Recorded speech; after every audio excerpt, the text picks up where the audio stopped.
Hey everybody, welcome back to Touchy Reactions, Sabaton Army. We got another good one for you tonight. The poll over on Patreon for what we're going to do this month had a lot of these older songs that we covered way back in the day when I first started doing Sabaton songs. And the patrons want me to go back and do some deep dives into them because I didn't really touch into them as deep as I have on the rest of my reaction videos for Sabaton. So tonight we're going to be doing the song Night Witches. I got 5 videos we're going to be watching tonight for Night Witches. We're going to watch the official lyric video first. Then we're going to watch Sabaton History 1 for Night Witches. Then we're going to watch the animated video that was done. We're going to watch the right one this time. If you go back and watch my original Night Witches reaction, we only watched the 3-minute one, but this time we're going to watch the 7-minute one. I got that queued up. Then we're going to watch the second Night Witches history lesson because there's 2 of them. And then we're going to wrap it up with a different live than we did originally. The original live was from the Great Tour in Leipzig. This one's going to be from Wacken. So we're going to check out a different live. This will be a completely fresh. All 5 of these videos will be fresh for this video. And I may even tack on the original reaction with my wife on the back end of this just to make it a complete deep dive with everything in it. Cherry on top, all that good stuff. So let's go ahead and get started. This is going to be a pretty long reaction, so I'll try not to waste a lot of time. Appreciate everybody that's been supporting the channel, liking the videos, commenting, subscribing. Patrons, of course, driving this content. Thank you to all my patrons. Let's jump into this first video. This is the official lyric video to Night Witches. Here we go.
All right, before we get into this next verse, I got a confession to make.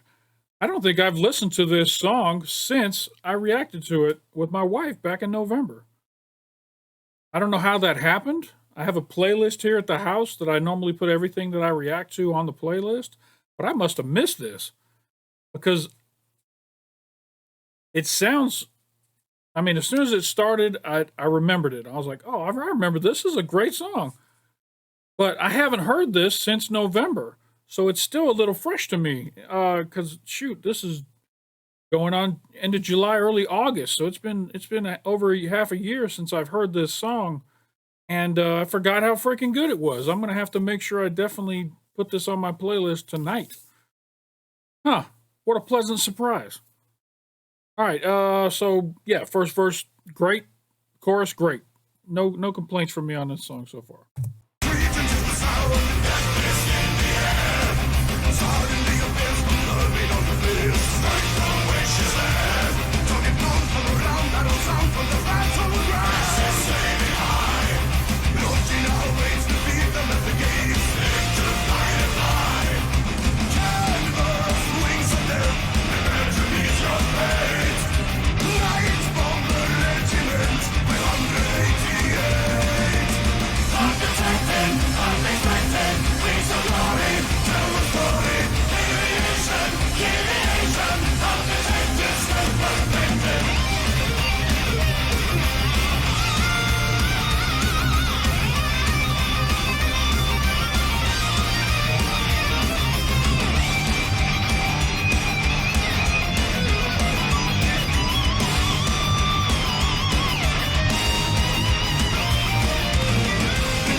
Very nice.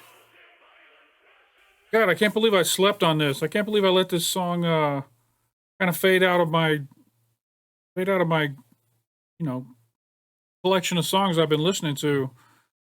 This is a yeah, I'm super happy that we revisited this. Thank you, patrons, for taking me back in here. And obviously, before we screwed that all up, we watched the wrong animated video.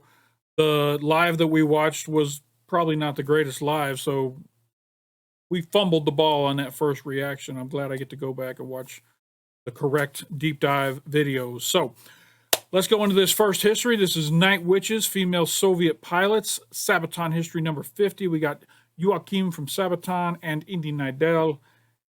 Here we go. When you think of the soldiers fighting the Second World War, you probably think of men with machine guns. However, in our song Night Witches, we're singing about badass women in bomber planes. How many of you think of Cliffs of Gallipoli every time you hear that opening for Sabaton history?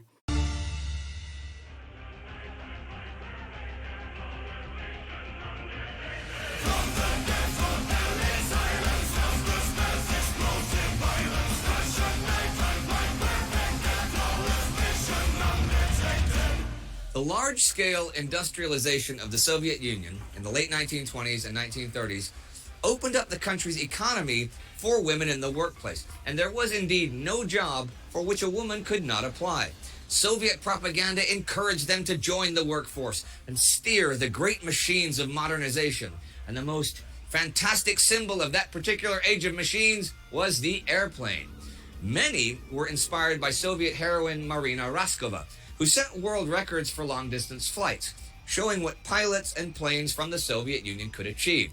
Newly emerging and quite popular flying clubs were also a chance for many women to escape the monotony, or the poverty, of their homes and learn how to become an aircraft mechanic or even a pilot themselves. Fast forward to the summer of 1941. Weeks after the German invasion, hundreds of thousands of Soviet women flocked to the colors, enlisting as nurses, signalers, or anti-aircraft gunners. The experienced female pilots of the flying club served as instructors and advisors for male recruits, but were not allowed themselves to fly into combat.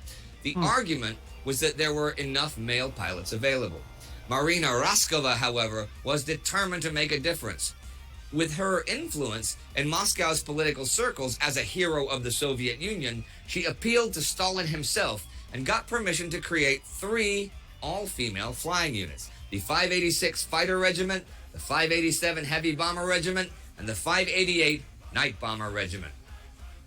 Raskova was a natural leader, and her call for volunteers Attractive lady.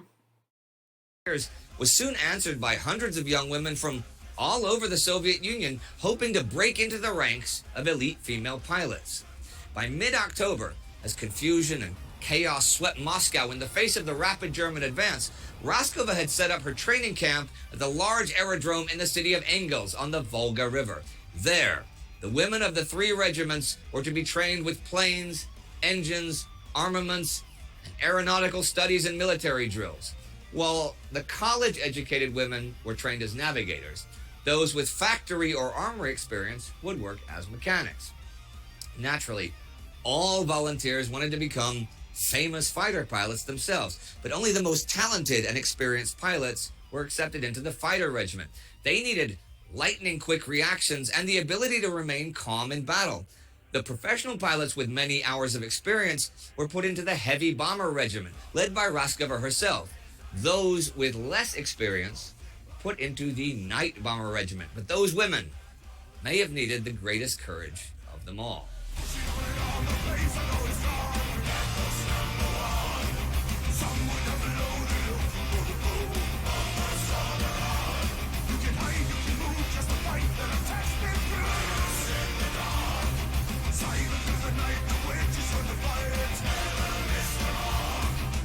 The Night Bombers were to fly the Polikarpov U-2, a flimsy biplane compared to then modern dive bombers. It had been designed and manufactured since the late 1920s and was used most often as a training plane. It had 2 cockpits, one for the student and one for the instructor.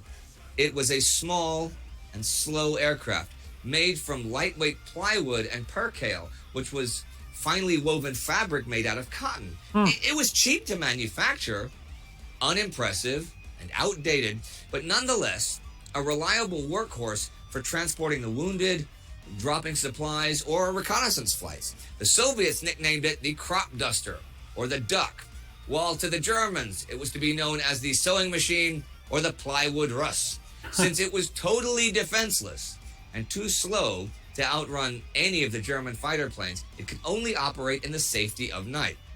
In fact, though, even small arms fire could bring it down fairly easily.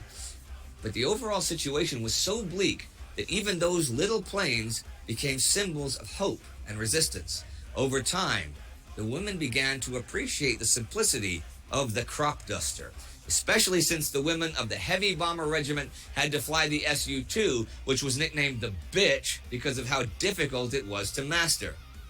But despite Soviet theoretical ideology of equality between the sexes, Russian machismo was pretty merciless, wearing boots, tunics, and greatcoats way too large for them since they were designed for men. The women were constantly mocked and teased by their male counterparts for their lack of femininity. But this only hardened their determination, since to them, a soldier was a soldier. I love these recolored photos. They look amazing. I would assume these were black and white at one time, but they were later colorized. They look great. Raskova ordered the women to crop their hair, and the battalion's commissar forbade anything she saw as girl talk and prohibited any sort of flirtatious behavior. By late May 1942, they were finally equipped with enough U-2 aircraft to prepare for combat.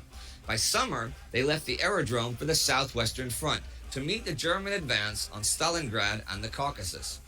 As Axis forces were advancing on Rostov, Raskova's night bombers hit the German ammunition and fuel dumps, the vehicles, and the ground troops. Now, it was the navigator's job to find the target and close in on enemy lines.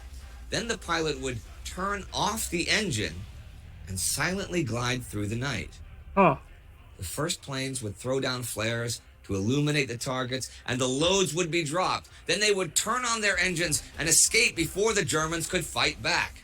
The U-2s were converted to bomb. Damn, they're like the first stealth fighters. That's crazy. Yeah, if you can't hear them and they're just gliding over top of you, but it'll be too late before you know they're there. Bombers by simple, at first improvised attachments. A bomb load of up to 300 kilos was slung under the wings. Okay, this was not enough to inflict a lot of damage, but that wasn't the main purpose of the night bombers. They were to constantly harass the enemy, to deprive them of sleep and wear them down, to grant them no rest periods. And for that, the Germans hated them. After learning that the night bombers were usually piloted by women, they would give them their famous nickname, the Nachthexen, the night witches. Every morning, the women came back with... I mean, it could have been worse. Night Witches is a pretty badass nickname. They could have switched out that W for a B, and it would have been horrible. Red faces and bloodshot eyes. They rebuilt their lives around their nocturnal life, having dinner in the morning and going straight to bed. They were constantly tired and hungry, but they were sure proud of showing the Soviet Union that women could fly as well as any man. And with every successful mission, they earned more respect from the male pilots and officers. But that would not protect them from the constant danger they faced. They had no parachutes, since Soviet high command figured that in case of engine failure, the planes could simply glide back to Earth. This totally disregarded the fact that the percale cotton fabric and plywood frame burned like crazy, and if that ever happened, it was likely that both pilot and navigator burned to death. Wow. But to Soviet high command, that was still preferable to being captured alive by the Germans. In fact, those who were shot down or crashed behind enemy lines were expected to fight to the death, as capture was dishonorable to any Soviet soldier and would leave a stigma for the rest of their lives. Even pilots who were shot down behind the lines but hid and made it safely back to their own lines were interrogated and often condemned to death by the commissars. What the fuck? On January 4th, 1943, Raskova died in an accident on her way to the Stalingrad. So if you get shot down behind enemy lines, it's best not to go back to your leadership, even if you hide and figure out how to get back to your where you came from. They're gonna kill you. What the fuck is that? I just don't get that. That's fucking crazy. So basically, if you get shot down behind enemy lines, just become a German and join their army. I'm not going. If I'm getting shot for going back, that's fucking crazy. Front. But the 588 was determined to live by her ideals. And as one pilot wrote, it was a time for bombing and bombing.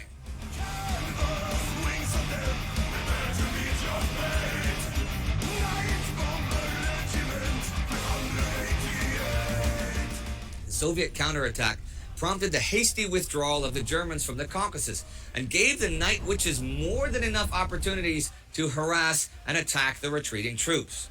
From the steppes near Stalingrad to the high mountains of the Caucasus, the praise for the Night Witches grew. The freezing winter nights through which they flew at high altitudes with open cockpits did not discourage the women from fulfilling their missions. In fact, only once were they forced to remain grounded for a time. On the night of July 31st, 1943, during the German counteroffensive on the Taman Peninsula in Novorossiysk, the Night Witches approached the German positions and noticed that the anti-aircraft batteries were strangely silent. Suddenly, flares lit up the sky. It was a German night fighter attack, and in moments, U-2 planes were falling out of the skies, burning to the ground. Wow. The survivors broke off, scattering back into the darkness. Such high casualties in one night were a shock to the regiment, but one that didn't last long. The war that eventually turned against the German invaders brought the witches further to the west, to the Kuban, to the Krim, to Belarus, to Poland, and eventually Germany itself. Sometimes they made up to a dozen sorties a night, with only a few minutes of breaks in between. Wow. There are many stories of those young women who came from many different backgrounds and who did share their own personal tales of heroism, tragedy, and idealism. We were young and fearless. The fear came later, one of the survivors would recall. Heroic achievements and accomplishments led to more heroes of the Soviet Union than any other Soviet bomber regiment, 23 by the end of the war, with usually at least 800 sorties made. Wow. After the war, and after the regiment was disbanded, their commissar, Yevdokia Rachkevich, took it upon herself to personally search for the crash sites of every last one of her lost flyers to provide an accurate history of the regiment and the women that served and fought with it.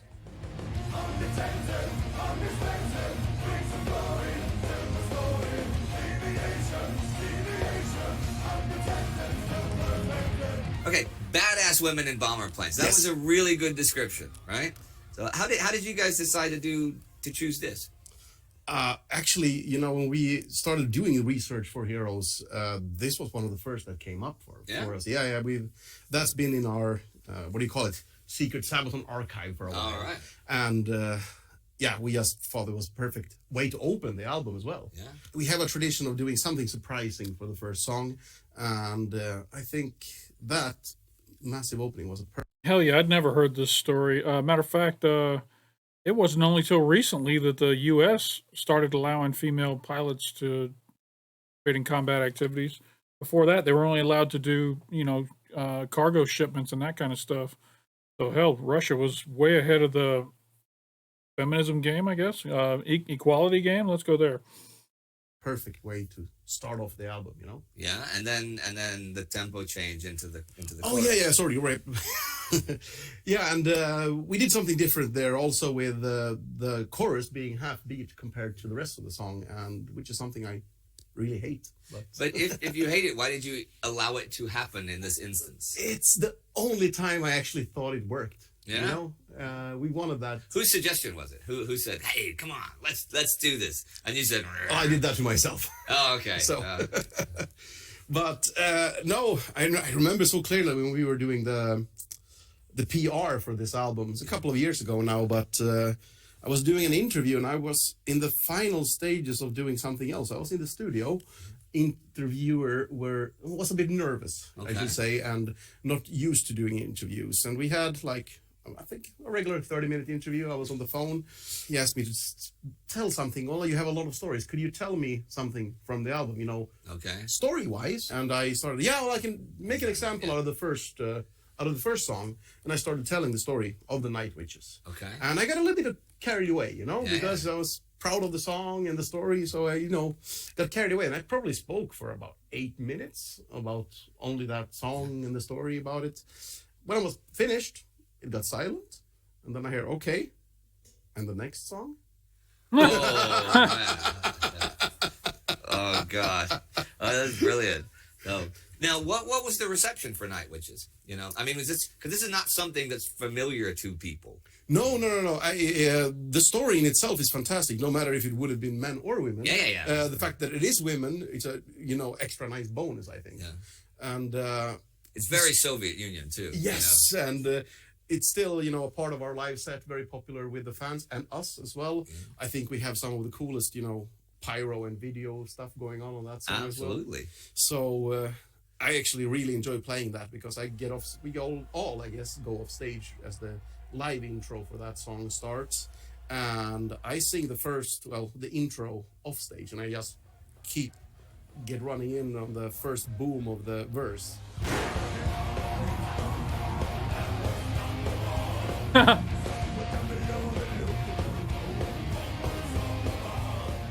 But I have a very important question that I'm pretty certain not only everybody who watches Sabaton history, but everybody who's ever seen Sabaton or listened to Sabaton wants to know.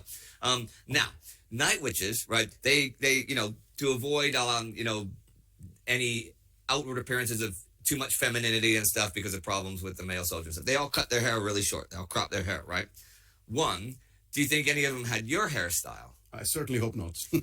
And two, do we have any pictures of you when you were a kid with the same? Did you have the same I was born like this. All right, Joachim. Well, thank you very much for this today. I always love talking to you about these things. God, they should have cut in a picture of a baby with his goatee and his haircut. That would have been fucking amazing. All right, well, we'll see you next time. Thank you all. On Sabaton History.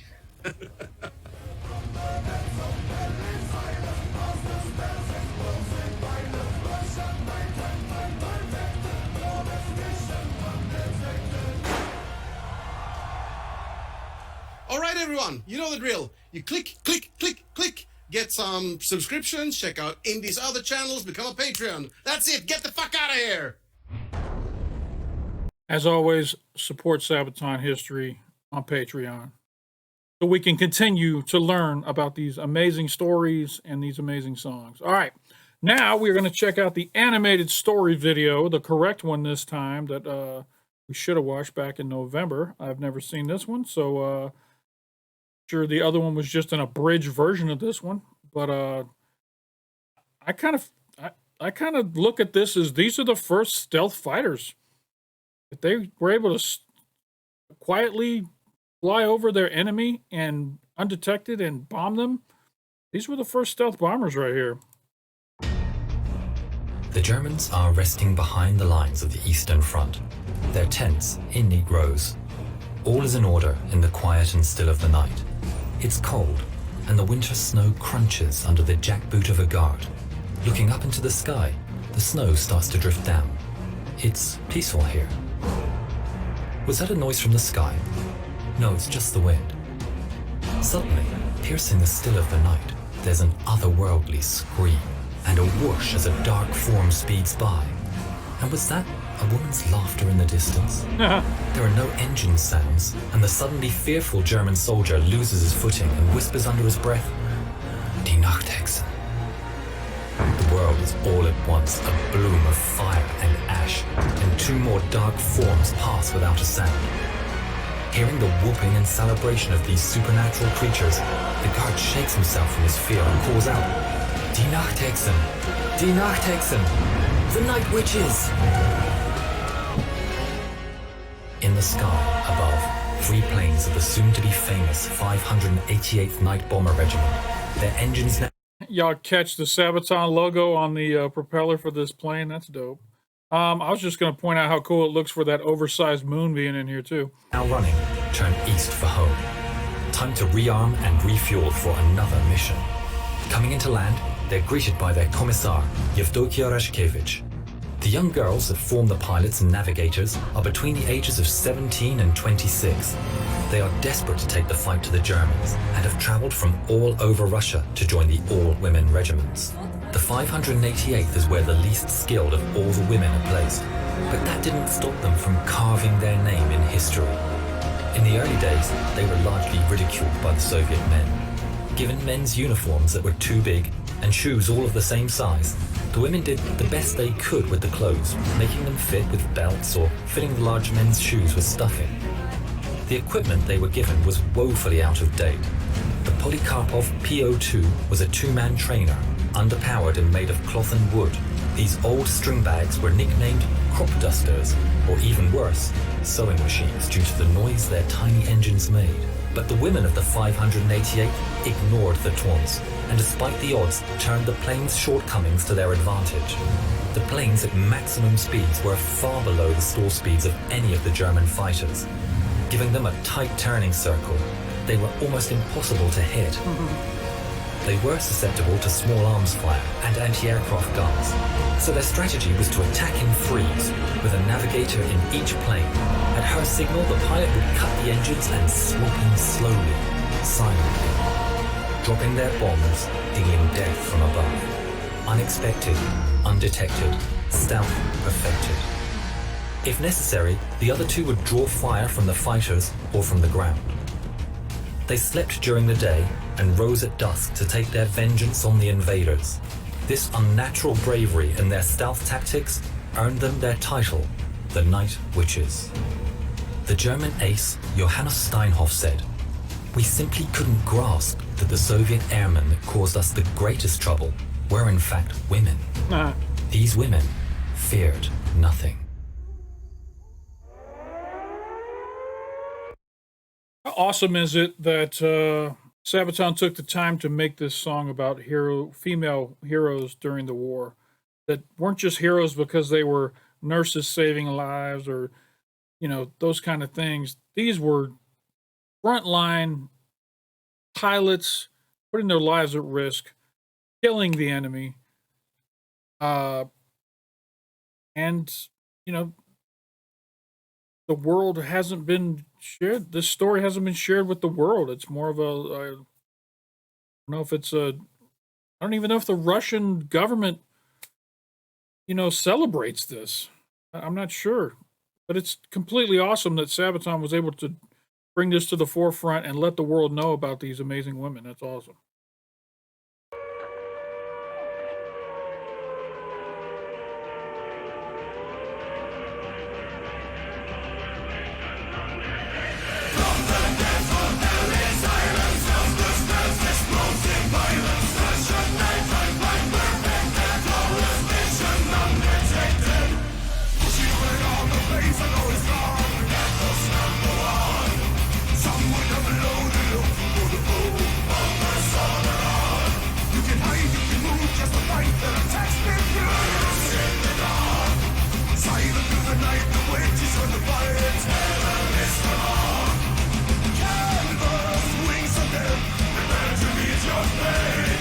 Did they mention what altitude they would typically drop their bombs at? If they did, I missed it. Typically, you don't want to be too low because you don't want the explosion from the bomb to actually put your plane in danger. I would imagine maybe 100 feet, maybe?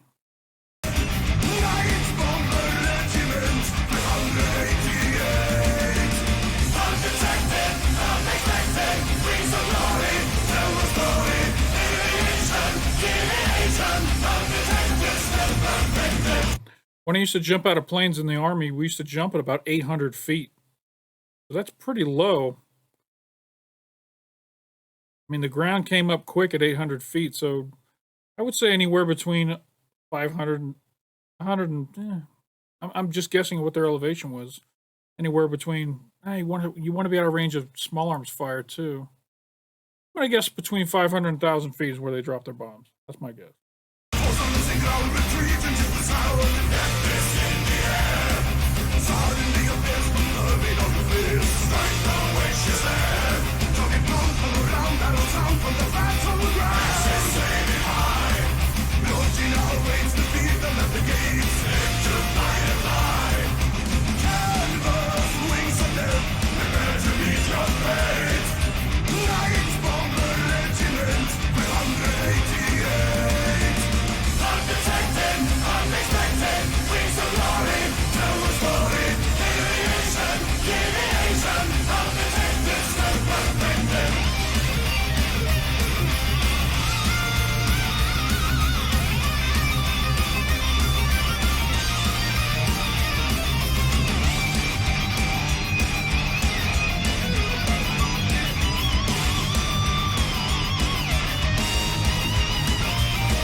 32 women, both pilots and navigators, never came home.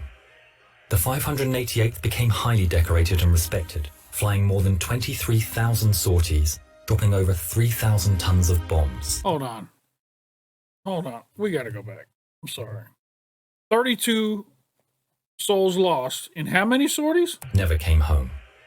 The 588th became highly decorated and respected, flying more than 32 lives lost in the regiment and 23,000 sorties. That is insane.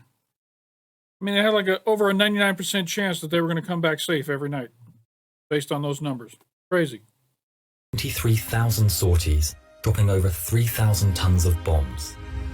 23 Night Witches were awarded the Hero of the Soviet Union, although they were disbanded just 6 months after the war and not allowed to fly in the victory parade, given their planes were so slow. Motherfucker, come on. Why do people always got to fuck up a good thing?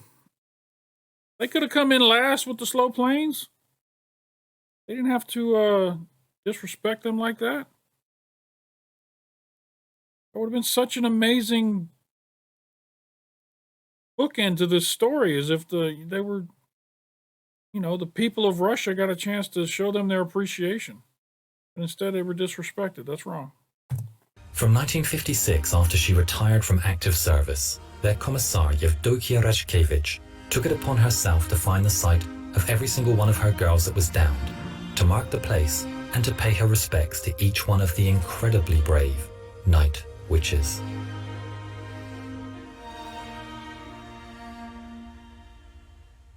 Respect. All right. Very cool. Very cool. I wish we'd have watched that one the first time with Cindy. That was very, very well done. Shout out to Yarn Hub for putting together these animated videos for Sabaton. That was very good. All right. Now we're going to watch the second history lesson. This is Night Witches Part 2. Female Soldiers. Sabaton history number 69. We got 3 people here. We got Per from Sabaton, Indy Nidell, and I don't know this other gentleman. He's new to me. So we'll find out who he is. And here we go.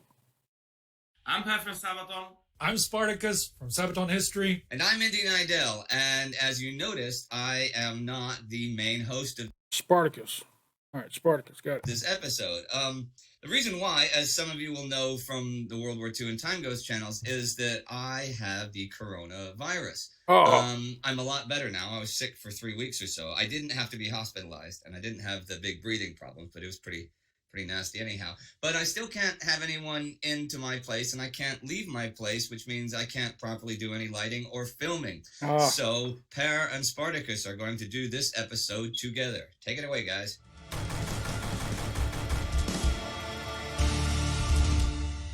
All In right. the first episode about Night Witches, we talked about the female bombers.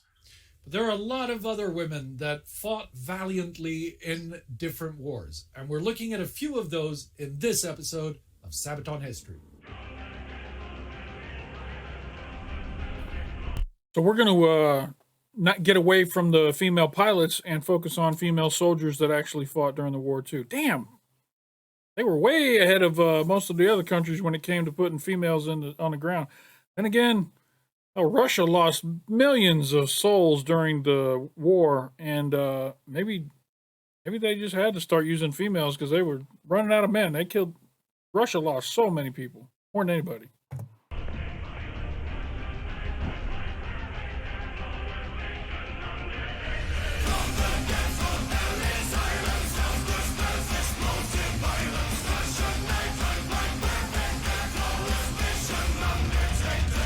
In Night Witches Part 1, Indy told you the story of the Soviet 588th all-female night bomber regiment, who were known as the Night Witches by the German soldiers of World War II, on whom they inflicted such misery.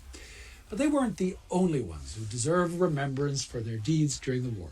Today, let's look at some other badass women of that conflict who put themselves in danger either on or behind the front lines in the service of their country. When Lyudmila Pavlichenko was a teenager in Kiev, she joined one of the many paramilitary clubs of the Soviet Union. These were not only to keep reservists in shape, but were also open to the public. Pavlichenko was a born athlete and a natural with a rifle. She trained hard to outshine the boys, and she earned her marksman certificate and sharpshooter badge with ease. During the late 1930s, she enrolled into Kiev University to study history, like all badasses do, and also aced at sniping school of the Soviet Red Army. In the wake of the German invasion in June 1941, Pavlichenko was among the first female volunteers to stand in front of the recruiting office in Odessa. At first, they urged her to become a nurse, but Pavlichenko insisted that she wanted to fight with the infantry. A quick examination of her badges and certificates was enough to convince the recruiters, and she was sent off to serve in the 25th Shapayev Rifle Division.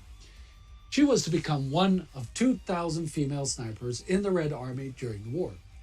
Only 500 of them Yeah, I never heard this story either. Crazy. would survive.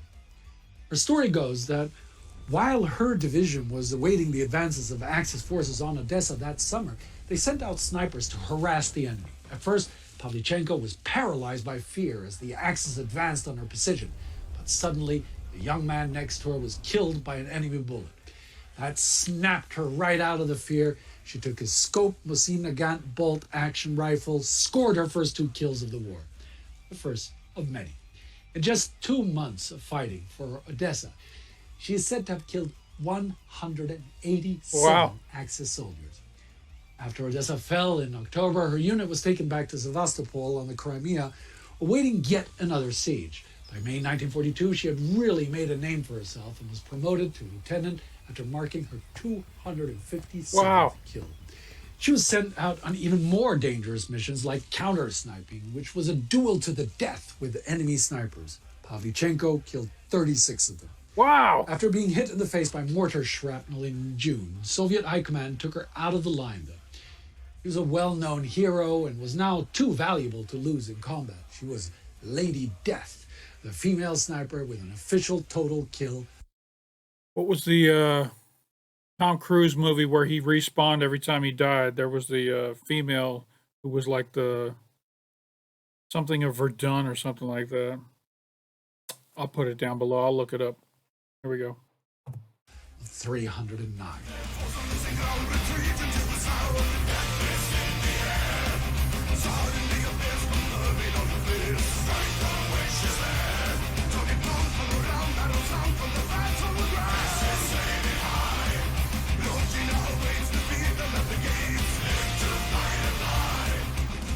Once she left the hospital, Pavlichenko became a propaganda tool. She was sent overseas to Canada and the US on a publicity tour. She was the first common Soviet citizen received at the White House. Wow. Pavlichenko spoke freely to the crowds about her experiences at the front, how the man she loved was killed soon after their marriage, and of the terror the Germans had inflicted on her home. But while the public found this really interesting, the press seemed typically more interested in the length of her skirts, the look of her masculine. Come on. Questions like if the girl sniper wore makeup at the front. Pavlichenko remarked that the Americans should worry less about the looks of her uniform and more about what it represented. There were plenty of Americans who understood that, of course. Although Virginia Hall had lost her leg during a hunting accident in her youth, that had not deterred her from pursuing a career in travel. Hall spoke several languages fluently and had a keen interest in European politics, but when she applied to become a diplomat overseas, the U.S. Department of State was reluctant to hire a handicapped woman. Hall, however, was determined. In 1940, while most of the American public refrained from having anything to do with the war in Europe, Hall was serving as a volunteer ambulance driver in France. Retreating from the German invasion, she heaved wounded French soldiers into her truck, driving them to safety under constant threat of attack after attack from the air. After France fell, she escaped to Spain, where she made the acquaintance of a British intelligence officer. The officer was intrigued by Hall's dedication to fighting the Nazis and put her in contact with the newly formed Special Operations Executive in London. The SOE was trying to infiltrate occupied Europe, but so far the 50-50. Sorry, gotta go back for a second. The SOE was trying to. I don't know why, but this guy right here looks like Joe Pesci to me. Caught my eye. Crazy. Infiltrate occupied Europe, but so far the 50-50 chance for agents to survive the first weeks after insertion did not bring in many enthusiastic volunteers. And although the agency was reluctant to deploy a handicapped woman, they decided to put Hall into Section F, France. By April 1941, she had been inserted into Vichy, France, and occupied a safe house in the city of Lyon. Her cover was that of a reporter from the New York Post, who was there to gather stories about life under the new regime. The first thing she had to learn was to move around without being suspicious. She had different outfits and hairstyles prepared and made use of heavy makeup and disguises when she needed to turn into a different person for a while. It was doubt that kept her alive, and a strong sense for danger was her best ally. Hal knew when to lay low when the French police was raiding houses or watching meeting points of suspected SOE agents. Nonetheless, she soon built up her own network of informers and worked closely with the French resistance. Over the winter of 1941-42, she used a brothel to hide exposed agents or British pilots that had been shot down over France before smuggling them out to Spain. Her most famous feat was an actual prison break where Hall's network freed several agents from a French prison. By mid-1942, her activities attracted more and more attention from the German secret police. And after the prison break stunt, they began cracking down hard on the resistant movements for which Lyon had become a hotspot. Hall even attracted the attention of the Gestapo leader Klaus Barbie, known as the Butcher of Lyon, who supposedly said that he couldn't wait to get his hands on that limping bitch. After the Allied invasion of North Africa, in November 1942, France became too dangerous for Hall, and she fled the country. She then joined the OSS American Intelligence. Although the OSS was at first, like everyone, reluctant to employ a handicapped woman, by 1944, Hall was back operating in France. Disguised as an old woman, she supported several resistance groups and prepared safe houses for agents in the south of France until the Germans retreated. Virginia Hall had survived far longer than many other agents, and she laid the groundwork for many espionage techniques that are still in use today. But she had to fight hard to do it, not only against the enemy, but against all the doubt from within the ranks of her own. I thought this history might just be about Russian females participating in the war, but looks like they're spotlighting females from all different countries. That's good. I like that.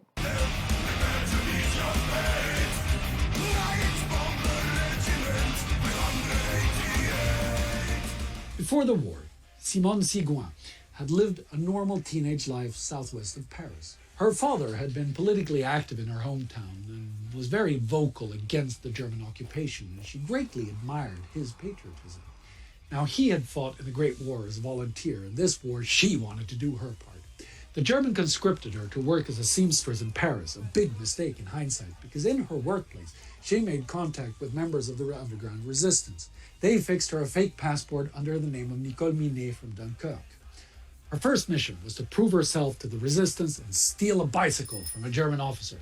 She then used that bike to transport secret messages between resistance members in the town of Chartres. As a young woman, she was less conspicuous and had an easier time moving around among the German soldiers than a man would. Always on the lookout for high-profile targets, Seguin was soon involved in several sabotage and demolition missions in the area. The young, courageous, and reliable woman made such an impression on the resistance fighters that they trained her in the use of firearms. As the war neared its end, Seguin's unit took to street fighting the retreating German soldiers during the liberation of Chartres. Seguin, submachine gun in hand, assisted in arresting 25 German soldiers. Then, the famous war photographer Robert Capa came upon her unit, and he took the famous picture of Simone Seguin with her German submachine gun. Seguin soon became a symbol for the young generation that fought against the German occupation, for resistance valued courage and activism, no matter the gender. Hell yeah. The idea that women can be warriors equal to men is maybe best visually depicted in the photo of Kozarchanka. In the winter of 1943-44, the renowned war photographer Georges Skrigin traveled through the region of Kozara in the western Bosnia. There, he encountered a group of guerrilla fighters. See, by this time, large parts of Yugoslavia had come under the effective control of partisans who were fairly successfully fighting the Axis occupation. Skrigin approached the partisan leader and asked if he could take pictures of the group. My feet just like recoil when I see pictures of people walking through snow like this for long distances. Look at the just caked up snow on their feet. Oh, so cold. I did my basic training in Fort Sill, Oklahoma during the winter, and it was horrible. Horrible. Skrigin approached the partisan leader and asked if he could take pictures of the group. Among the female medics was the 17-year-old Milja Toroman, a Bosnian Serb who grew up in a small village near Mount Kozara. Wearing a cardigan, Milja swung a rifle over her shoulder, adjusted her Titovka cap, and smiled as she turned her head. At that moment, Skrigin took the photo. In 1968, long after the victory of the partisans, Skrigin published this photograph in a book of his war photography. There, Milja became Kozarchanka, the girl from Kozara. Skrigin simply described her as a young girl who had fled German captivity and joined the partisans to fight the fascists. The photograph was a huge hit, and Kozarchanka became a Yugoslavian icon. She embodied the partisan struggle and was a perfect fit for the propaganda of the communist Yugoslav state. It was a symbol that despite the danger of war, the partisans remained enthusiastic about their coming victory. Kozarchanka smiled, expressed confidence and optimism. Her girlish innocence contrasted by the rifle across her shoulder. The true identity behind Kozarchanka was not ever revealed until the collapse of Yugoslavia. Yet, though it was a staged photograph, Milja still remains a symbol, not only of the struggle of the Yugoslav partisans and the many women that fought in it, but the many women who fought for their beliefs, their nations, and their freedom during that great conflict, as well or even better than any man ever could. Oh,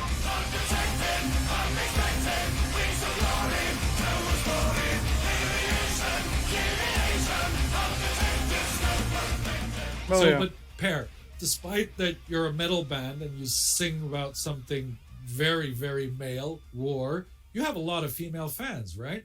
Yeah, there's a lot of people who think that Sabaton only have male fans because it would suit the topic. Obviously, these days it's very easy to get some statistics of who is coming to the shows, who is listening to our music and stuff like that.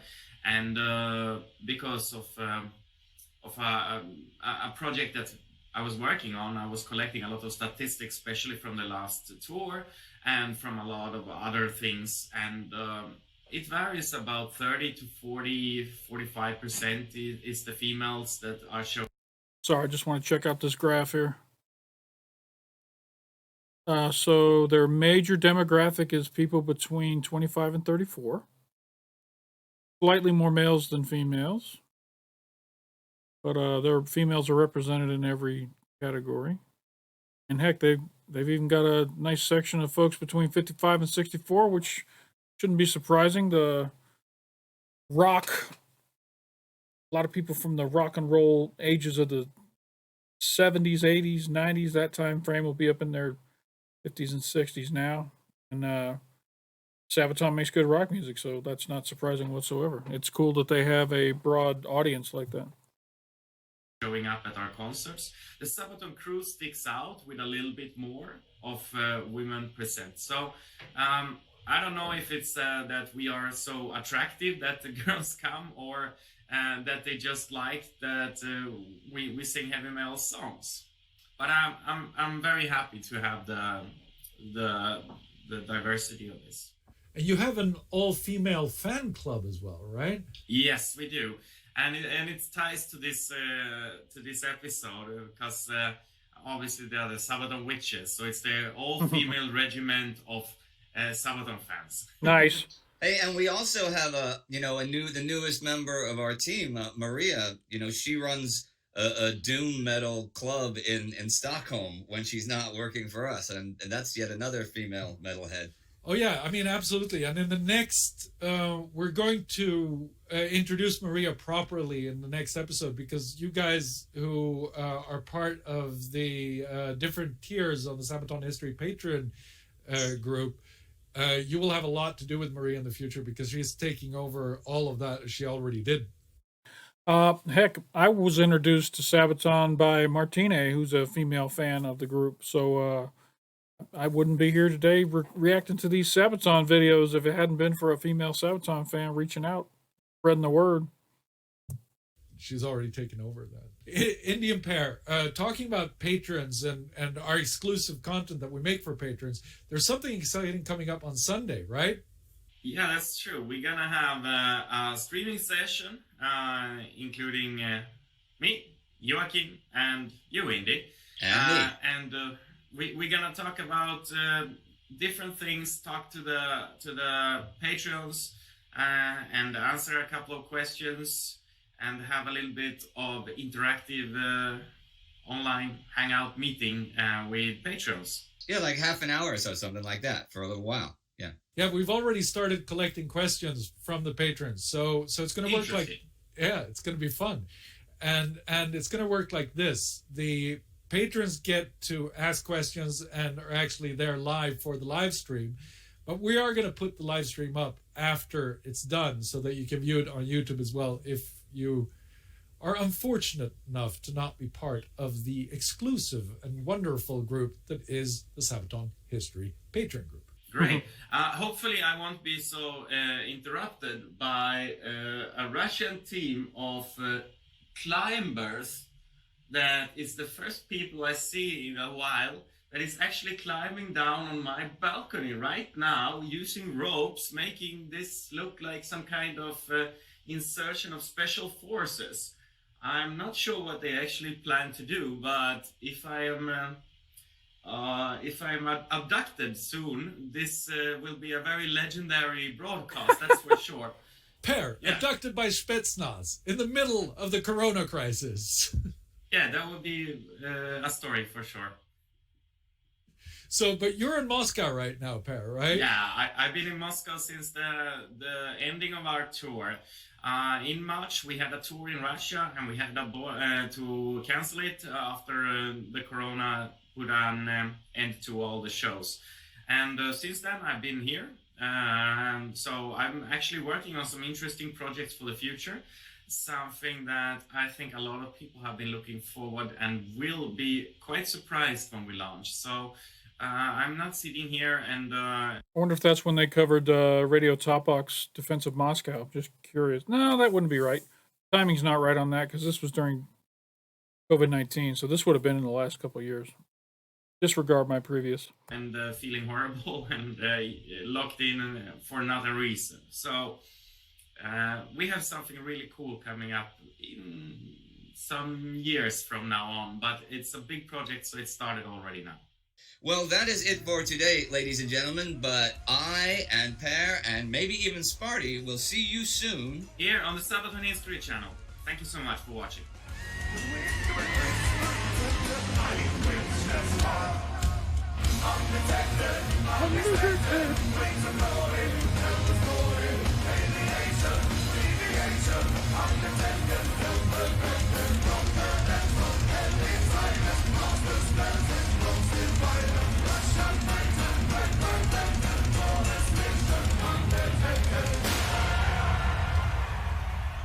Listen to me, everybody.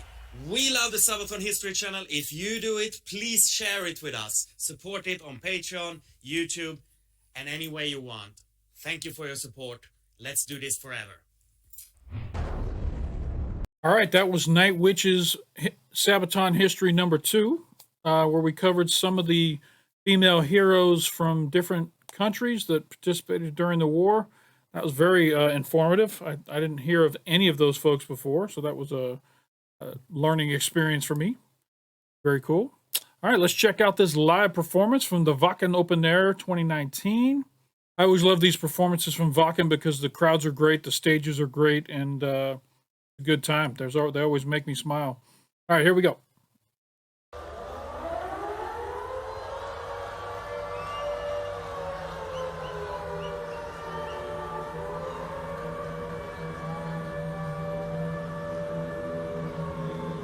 Yeah, this stage design is legendary right here.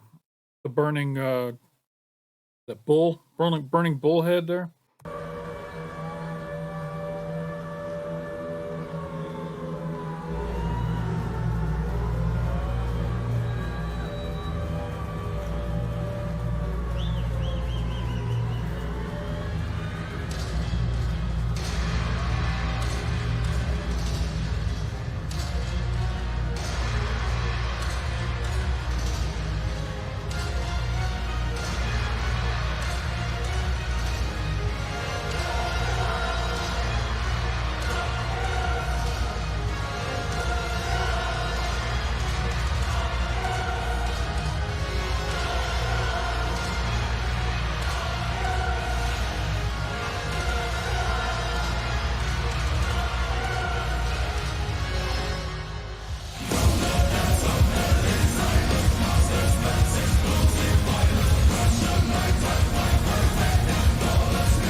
Oh, is this when they had the live orchestra with them on stage? Awesome.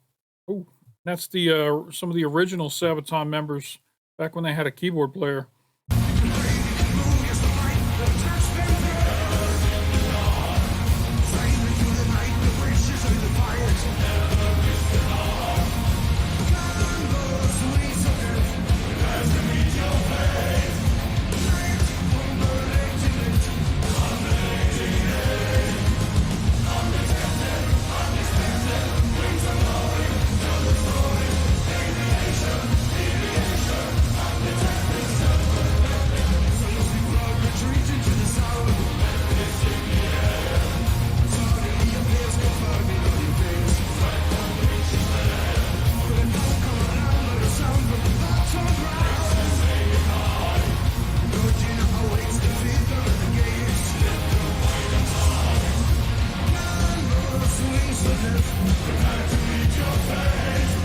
It's also wild that they performed on two stages simultaneously during this concert. I don't think I've ever heard of that ever happening with any other band ever before. It's so cool.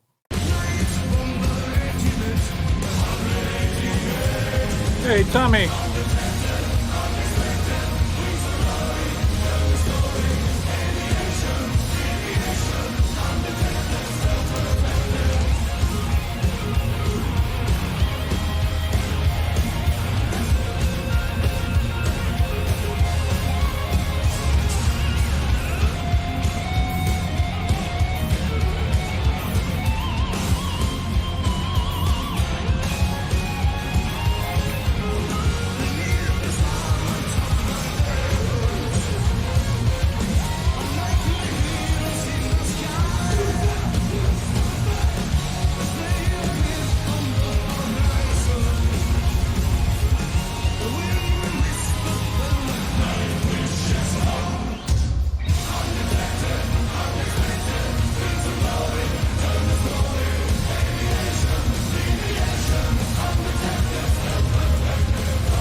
I wish they'd show more of the chorus. I wish they'd show more of the fans on the front row singing. I love that stuff. That's just the stuff that really gets me pumped up when I see how much fun the fans are having.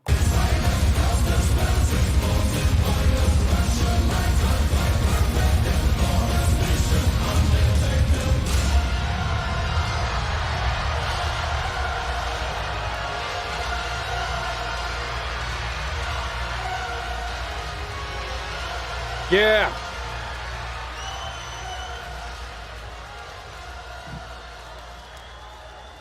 Yeah, I definitely got to get over to Europe one day and go to one of these festivals for all these amazing bands you guys have over there in Europe. All right.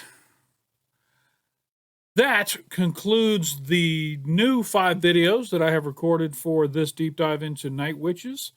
I'm going to tack on to the end right now the original reaction that I did with my wife back in November. We watched the shortened version of the animated video, and we watched a different live version. It's the one in the Great Tour in Leipzig. So if you guys are interested in that, stay tuned. And after that, we'll go ahead and wrap it up. This is probably going to be the longest reaction video I've ever done. So stay tuned. All right. This will be Cindy and I back in November of 2021 discovering the song Night Witches for the first time. Here we go. Hey, Sabaton Army, welcome back. We are at it again. We're going to be checking out Night Witches, the animated music video, the story video, per request. And then after that, we're going to check out the live version at Leipzig. So stay tuned for that when you finish the animated music video. I'm excited to see them live again. Yeah. This might be your first animated one that you've watched. I haven't seen any animation, though. All right, so we're going to jump into it, not waste a lot of time. Here we go.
So it looked like they were turning off their engines as they were coming up on the drop zone. Yeah, because then they're silent. Yeah, that's cool. It looks like this is World War One with the planes. Well, the Germans, you might be right. No, I think it's. I don't even think we had air until World War II.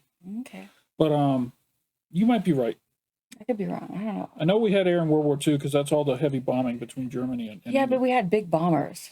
Well, these are fighters, fighter bombers. But the big thing is, I believe if in the comments they said these pilots are all women.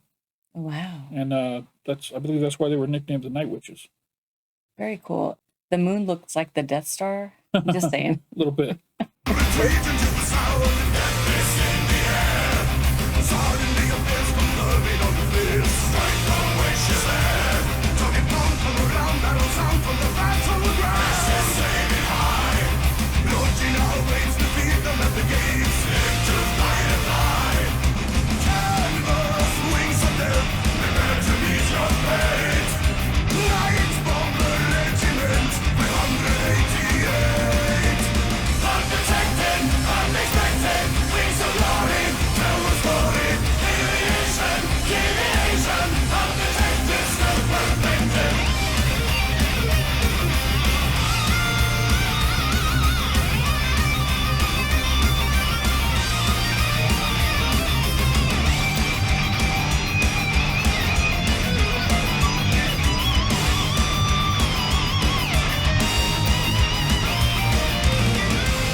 Did she throw the gun?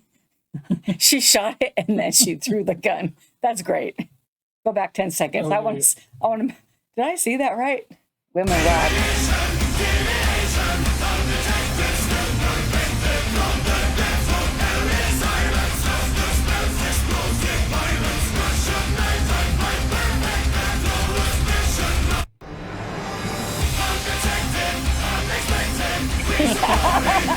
I love it.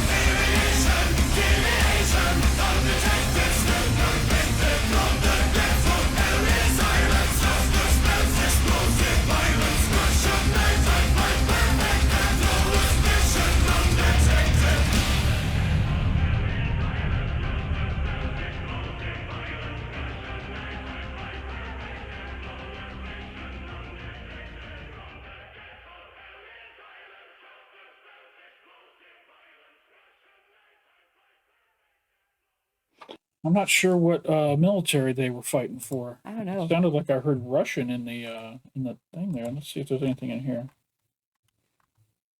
Story of the Russian female pilots of the 588th Bomber Regiment. Their nickname Night Witches comes from the characteristic sound their bombs and planes was all that could be heard during their nightly raids, since they set their engines to idle and would glide through the night to their targets. The sound brought the enemy's thoughts to the broomsticks of witches, as they called them, Nachtstexens, which I'm assuming means night witches.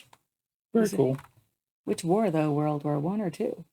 I still think it was World War II. If it was Nazis, right? Well, like, I don't know. Russia fought in World War I against Germany until 1917. Maybe you're right. I guarantee you we'll find out in the comments. Yeah, we will. All right, so let's go ahead and check out the live, because we know that Sabaton kills it live. This is from Leipzig. This is what was recommended in the comments section. So I can't wait to see the guy who's their lead guitar player like shred that, because that was amazing. And the lead singer's going to beat the crap out of his knee like he's got a cramp. You ready? Okay. Why do you say that? Huh? Why do you say it's going to be? Because he does it every video. Serious. Okay. Oh, wow. That's our stage? Oh, that's amazing. So cool.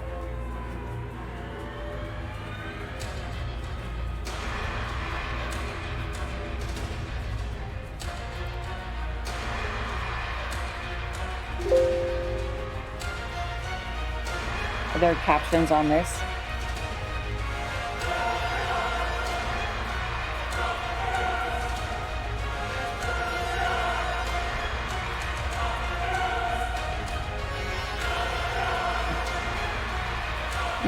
That drummer's like, Is this their opening song? I don't know.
I just have to say, I'm super, super jealous of their hair. They have amazing hair. Yeah. I Glad love she's it. here. I probably would never have made that comment, so I'm glad she was here to make Okay. that right. observation. Are there subtitles or captions? Oh, I don't know. Hit the thing over there. No, there are. Oh. Oh.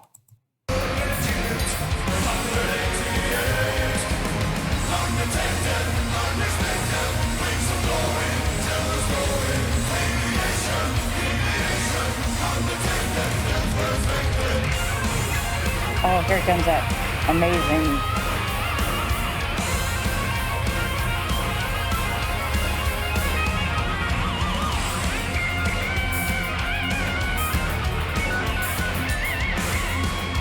Yeah, I get it.